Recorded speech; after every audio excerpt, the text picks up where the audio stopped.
Good evening. I'm so happy. Kasi I did it. Nakapag-start ako. So, katatapos ko lang mag-walking. I did 8 rounds.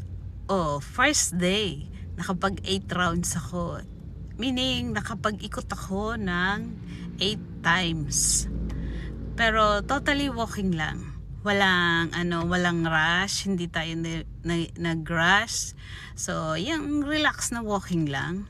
Kasi nga,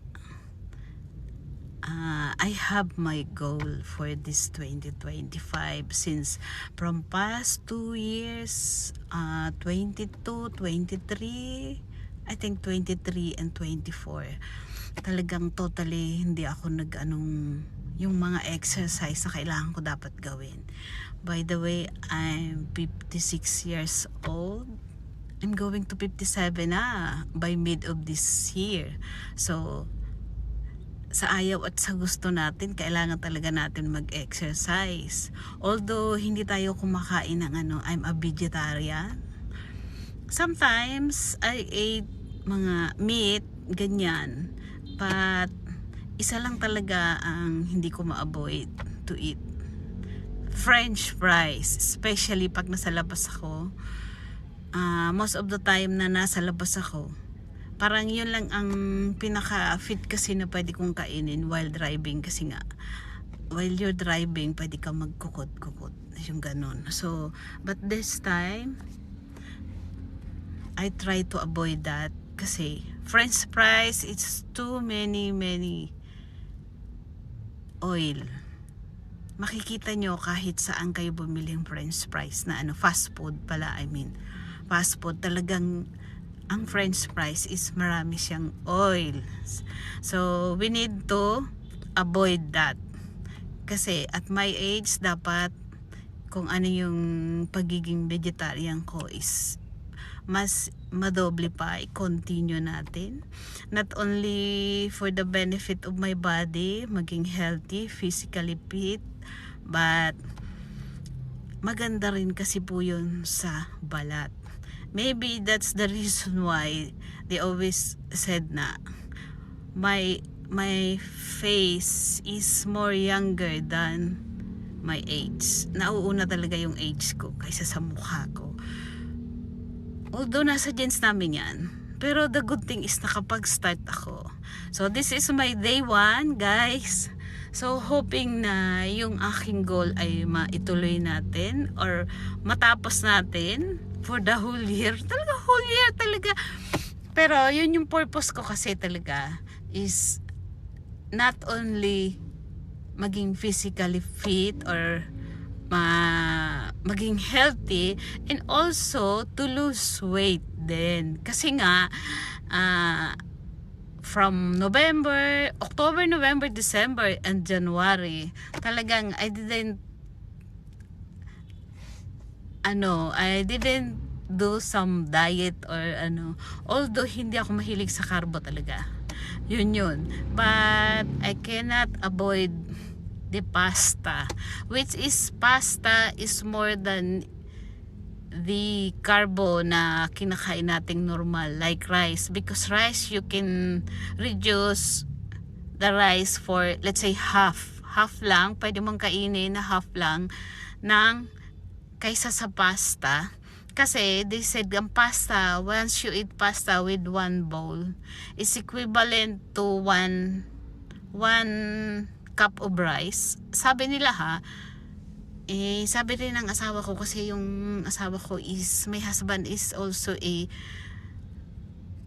what you call that, addict siya sa mga workout. Although kailangan ng katawan niya kasi yun.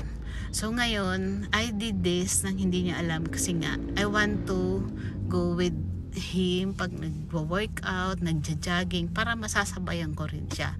At the same time, magiging healthy rin tayo. So, I started today, February 7. So, my day 1. Start ko, day 1, totally walking for 28 minutes. So, with 8 rounds here in Caloocan Sports Complex. So maybe the next, maybe in the next days, doon na lang sa amin, kasi sa amin totally private, so I can go with my husband, walking, jogging, pwede na. Ibig sabihin makakapagsabay na ako sa kanya. And then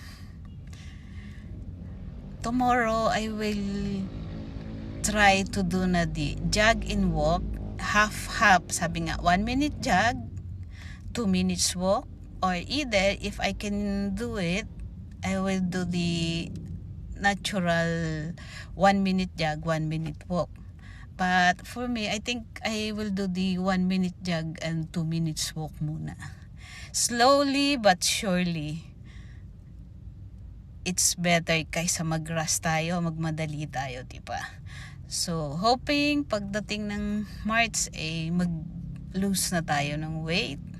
Which is my... the main goal is to be healthy, physically fit, and lose weight. Kasi nga, my metabolism, it's so mabagal, as in mabagal. Ganun talaga kasi po nasa genes ko yun. So, we did it today, and congrats to me.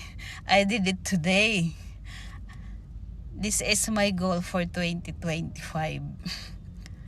And totally, may continue ko to for the whole year na magawa natin to. Let's say kung hanggang saan ang kaya natin i-lose ng weight. I'm so excited. Did you know that? And just sharing some of my experience. Kasi before, the pandemic is ongoing. I'm a yoga addict. Naging addict talaga ako sa yoga because we cannot do the outdoor.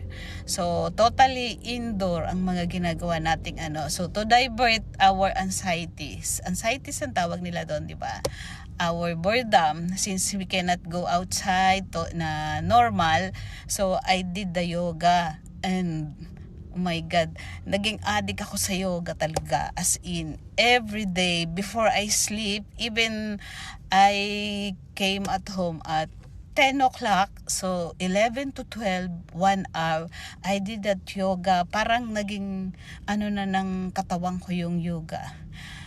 The best na makukuha nyo sa yoga, alam nyo kung ano, yung blood flow. Anong tawag doon? Neutralize niya yung blood flow ng ating blood flow, yung dugo, yung circulation ng ating dugo. Yun, the blood flow of my circulation of our blood. Yun, neutralize niya. Ayan, nabubulol na po ako. Yun, neutralize niya, and i-observe nyo po pag ginawa nyo yung yoga. Kasi yun yung nangyari sa akin. This is my experience. Based on my experience to, nawala yung mga cramps. 'Di ba sometimes, especially when you get aged, na nagkakaroon tayo ng mga cramps, yung parang sa arthritis, yung mga ganon.